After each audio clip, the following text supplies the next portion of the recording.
Welcome back to Grief Inspired. My name is Catherine McNulty, and I bring light to the darkness of grief.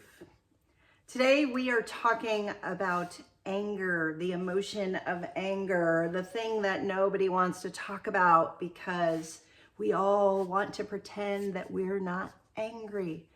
Well, if you're grieving, you probably are familiar with anger. And so often we believe that we need to suppress our anger, that we need to push it down, that we need to avoid it because that's what good people do. That's the right way to handle things. People don't like anger. What do you do with anger? That's a bad emotion. Well, anger is not a bad emotion. Anger is a necessary part of the grief process. It is a necessary emotion. And it's something that I want to encourage you to let that anger out. And we're going to do that today in two different ways. Letting go of anger is healthy. It is good for you. It is going to help you through the grief process, particularly during the times when you are really, really angry. And some days you will wake up and you'll be angry. And I had an angry streak for a long time. No one taught me this, so I'm teaching this to you. It requires a baseball bat and a pillow.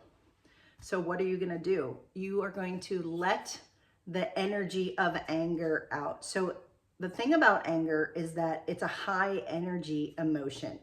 So that energy, the anger, builds up inside of you, right? Have you known anyone who seems to be a very even-keeled kind of person because they know how to push their anger down, but something small will happen and all of a sudden they'll blow up?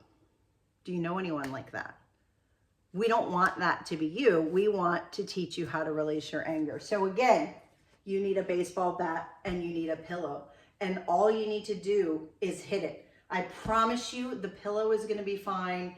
You are going to be very grateful that you took the time to release your anger. Because getting angry and hitting a pillow is a good thing and it's healthy.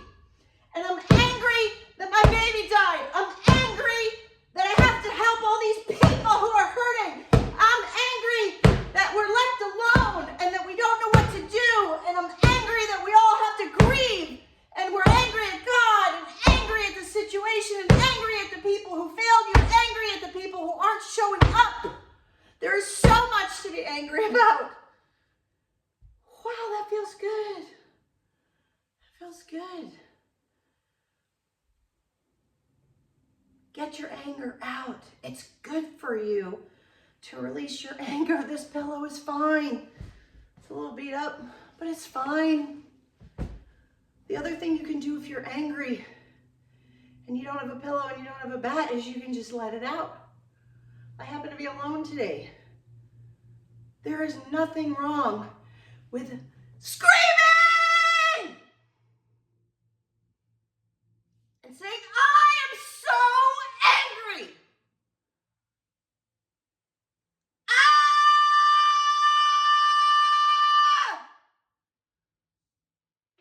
Let that anger out. Let that anger out. You will be so glad that you did. Find healthy and safe ways to let your anger out. Hitting a pillow is one. Screaming. Find a place where you can be alone and scream. Go out in the woods. Go to your car. Lock yourself in your bathroom. It doesn't matter. But you gotta let that anger out. And if you can say why you're angry at the same time, all the better. Anger is an okay emotion. Anger is part of the grief process. Anger needs to come out. So find a way to let your anger out so it doesn't show up in ways that aren't so good for you. Bye for now.